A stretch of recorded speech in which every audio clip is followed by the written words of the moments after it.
Alright, so GELDA is dropping tomorrow for global. And of course, given how powerful this character is, I'm sure a lot of people will be looking forward to knowing what I have to say about, at least suggestions. Should you be summoning on this character, all things considered? And I'm gonna present to you a bunch of reasons to not summon, but also to summon if you want to. I mean, it is just a game at the end of the day. But in any case, do keep in mind, Anniversary is coming in like 2 months. Yes, it is 2 months of saving, which is a good amount of gems, but let's, be real. You don't want to just have like enough for maybe 1 rotation, potentially. Anniversary banners are always super great. Every anniversary character has been top tier, and I don't see a reason why it wouldn't be the case. Ban, yeah, at launch he was garbage, but they did buff him, so even if they mess it up, they probably would come around and buff the anniversary character just like they did last year. 2 months might sound like a lot of time, so I will say GELDA is potentially the current best PvP character in the game right now. It's crazy because I'm really pissed, Arthur is right here. His banner is still in the game. And you know what happened? He got power crept while his banner is still live. That's insane, dude. Arthur's still good for other stuff other than PvP. But like he wasn't even like the fastest for the current most, I guess, important PvE activity in the game, the Demon King. I haven't tried gelding the Demonic Beast or Demon King yet. I haven't had time to, but I will do that today on the Demonic Beast, and I'm sure she's gonna be phenomenal. It's like, she's a 600. Honestly, if you have the 600 on right now, I would do it. I mean, 570, right? Because you do get 1 free multi. 570. And you get a guaranteed GELDA. It's cheaper than a festival, and she is festival level. Like, she's legit. Like, if you don't want to stretch to saying she's the best PvP character in the game right now, she's like number 2. And number 1 is Demon King Melee, which, guess what? You run them together. So, number 1 and number 2 are in the same team. So, it's so dumb. I came into PvP because I wanted to show this, right? So, if I go here, which I'm gonna go last week because it's more correct, I guess. Apart from like some of the troll teams,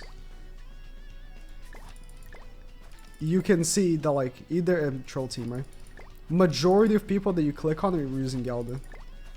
And Arthur probably got the score before GELDA came out. GELDA. Cause I'll be honest, like Arthur has a really hard time against GELDA. Like this team right here, I made a video on it. I saw a Roxy team. Am I imagining things? I think that Roxy was the link. Either way, you can win against GELDAs, but you struggle. Like, look at all these GELDAs. It's insane. It is pretty crazy to think that they would drop such a good regular banner character, but let me tell you this. This unit is here for a reason, right? Anniversaries in 2 months, they're dropping a stupid good character so that you spend all your gems now, and you're lacking gems once anniversary comes around. And anniversary is gonna have potentially the best banner until like maybe the end of the year, because very, very likely, like if you go from last year, Demon King Melee, where is he, is gonna be back on banner. So if you don't have him 6/6, which majority of you probably don't, that's a good time to cop some dupes. Or if you don't have him at all, which, sorry, you should get one. It's crazy, right? So it is really tough. If you did skip Arthur, which there were many reasons to not summon for Arthur, but there were also many reasons to summon for Arthur. He was, I would say, #1 character in the game. for a whole 2 weeks. So there, he had it for a little while, but he did have it. So, you know, can't say he didn't have a good run. It was short, but it was good. Yeah, Gala's crazy, and the reason not to summon, the banner kind of sucks. I mean, none of these characters are really all that relevant at all. Like maybe like, Galaxies aren't even that good right now. So like Tristan is whatever. I guess this character is nice to have for the DK fight. She's garbage. Like you're gonna run her where? Where are you gonna run her? With humans? Now that humans are getting shit on, now you're gonna run her? Like that, yeah. The banner's terrible, but the main character is phenomenal, and it is double the chance of a festival, and it's cheaper, so it's like it's tough, right? It's tough. And you have a chance of getting her on the SSR guarantee because she's not a festival, you know? Really tough saying not to summon. She's really that good. She legit, this is the character I think of when I think of this character. Where is he? Boom. Remember last year? Tyr was dominant. And he fell off when? Like when Demon King Melee came out. Tyr released... I can't check right now because the page with all the old banners is not up anymore. Tyr released like around anniversary, and he didn't fall off until a character so obscenely overpowered like Melee that just so also happens to have type advantage against him came out. That's how long he lasted. And that's the character I think of when I think of GELDA. Like HP scalers are... There's a reason why they don't make that many. I'll say this, like there's a reason why they don't make that many HP scalers. It's because it's a bad idea. When you put a different stat to scale and you make an actual good kit, it's a problem. Other games have a lot of HP scalers, like Epic 7 has a ton of like HP and defense scalers, and those characters are a problem in that game. At least when I played. I haven't played in like months. But when I played, pretty much like half of the meta characters, or the top meta, were because they were HP and defense scalers, so you could just give them as much HP and defense, or defense, right, as you wanted, and in that game, defense actually matters, unlike Cry Cross. So, you know, yeah, I think she's a must summon. It's, I want to say not to, because Anniversary's coming up, like, how can I say no? Yeah, she's a must summon. Alright, what else is coming this update? This update is actually pretty big. The Arthur update was garbage. It's like the GELDA update is better than Arthur's update. Not only she's a better unit, the update is better. That's insane, man. They hate global. Arthur is the global anniversary. Every global anniversary is like there's something wrong with them. Every single one. Whatever. LR Zos is also coming out with this update. Now, with my experience using ZELDRIS, I would say he is good in PvP. So I was gonna drop a tier list already, like yesterday. Usually I only drop a tier list per month. But because this update dropped 2 major characters, I was like, okay, maybe I should. But I didn't want to until I got more time playing with ZELDRIS, because like, I wanna say, if you go first with him every time, he can be a meta contender. But like, I can't say that. He's good in PvP, but he's not what Lost Vein was once he came out. You know what I mean? Like, LRs have not been the same since Lost Vein. Lost Vein, I think because it was the first LR, like, it was really like hype, right? So they made him obscenely good. Ever since then, I feel like they really like held back on the LRs. Ascanor is really good, but then he has this annoying restriction. And then you have Margot, which is barely like an improvement from the actual character. It is an improvement, so don't get me wrong, but it's like, you guys get what I mean. Like, it's there. Liz is a PvE character. She is like the best PvE character in the game, so no complaints about her. But then you have Glocks, which the best use case for Glocks is using him in the back because he has really high CC. So that should tell you something. And ZELDRIS is the same thing. I don't want to say he's as bad as Glocks, but I think Glocks is going to have more usability because of that CC. Because ZELDRIS has lower CC than Glocks, I'm pretty sure. I'm not going to check, but I'm pretty sure. But using him in PvE, he was really good.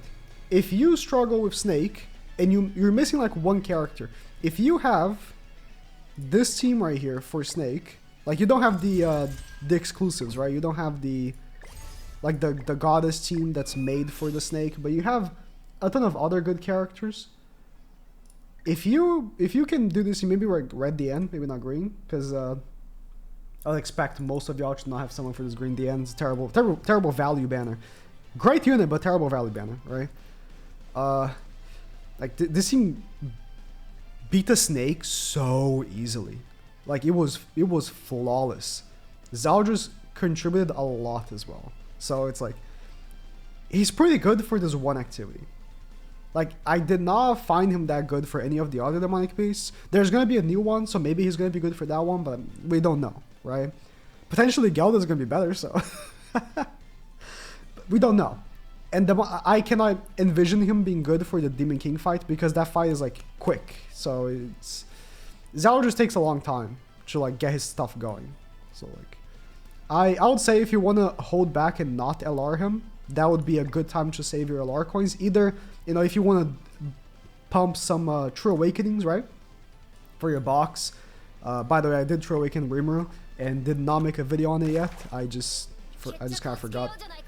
I wanted to just because it's Rimuru. I really hope he gets like a buff if Slime comes back. Either way, could pump some True Awakenings or maybe hold on for the next LR. They give a good amount of LR coins, so I'll just say you know, pump some True Awakenings, maybe get your box CC up, or you know, maybe your team CC just in general. All right, coming with this update, we got a ton of stuff. I forgot to do this, but you know, you got these little buffs. For me, because I play JP, I'm too. The symbols tell you a lot, but I don't care to like translate everything, so I just mostly forget. Honestly, I think they need to revamp these buffs. Some of these are pretty good, like this one is really good for the minigame, but most of these buffs are pretty worthless, I think. But some of them are pretty good, so I don't mind that. Yeah, there's a Hawk Hammer minigame. A lot of these side activities that are releasing with this update, I do recommend grinding because you're going to be getting these tickets right here, which at the end will give you a festival select. I made a video on who to pick, just to summarize that. Merlin and Margaret, I think, are the two best options here. Estarossa now is meta again, so maybe you want to consider him if you don't have him 6'6". But I think Merlin and Margaret are the best options here. Merlin's relic is just so OP. But again, Estarossa is back in meta because of GELDA, so you know, if you want to get good dupes for him, you need to do like pretty much everything on this update to get all the tickets. This is where you're gonna get all the tickets. So you know, just do this right here. I think it's, yeah, just playing the event and getting points, you're gonna get. As you can see, I have not because I don't like these mini games. Playing this on PC especially, I don't play on my phone. So playing this on PC is just terrible. There's a continuation of this because I think they dropped more of the things, but this was from last update still. I think, did they just drop this or was this last update? I think it was the last update. New quote unquote. Final boss, Gala and Last Killer challenges here. If you want a reference for the best team, here it is. As you can see, I didn't actually use the best team because this was what people were running like first day. But yeah. I'm gonna make a video on the strat tomorrow once it drops, so stay tuned for that, I guess, if you want to get that top 1%. And again, you're gonna be getting more of those tickets. Misclicked. From here, where is it? Yeah, at the bottom, just from playing and getting score, and then from the shop as well, from the lower difficulty. I haven't bought it because I haven't done the lower difficulty yet, but you know, you get 2 of those right there. Essentially, all the tickets are on the activities. Oh, almost forgot. New like event tower. This is one of those like super easy, you can auto ones, and again, tickets are here. I think there's 2 tickets in here. Yeah, there's 1, 2. Yeah, there's like 3 tickets in here, so gotta make sure to get that. And I'm pretty sure it's kind of over for the update. There's some like minor stuff like PvP, like match rewards, like if you do like 15 matches or something, you get an extra reward. But one funny thing, right, with this update, the character that released on the time slot of GELDA last year was Green Ludociel, and with this update, he's finally being added to SSR tickets. Here it is. So if you don't have him 6/6, but you have a ton of SSR tickets, Green Matrone is in here. Oh, I don't think I have her 6/6. And time to do some polls. Yeah, if you don't have him 6/6, I mean, good for box CC, I guess. But funnily enough, Green Chandler, which came out way before these three characters, is not here yet. Why? I mean, I don't care that much. It's Green Chandler, but it's weird. Oh yeah, last thing. Top 100 is back with Gil Thunder as the reward. If you're going for it, good luck. I don't even know how bad the... Wait, let me check. How bad... Is it just GELDA teams?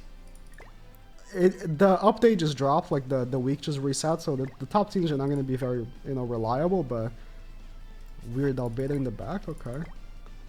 Yeah, GELDA,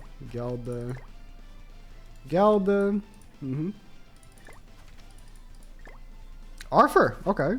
Got an Arthur with Roxy. GELDA. Arthur, okay. Some Arthurs. Arthur, alright. Arthur? Okay, but these are very, like, these are not very high. You know, 4.2k is not that high. Like, people haven't played all that much because it is the first day. This is not a real team. But we'll see towards the end of the week how GELDA does. But yeah, she's crazy.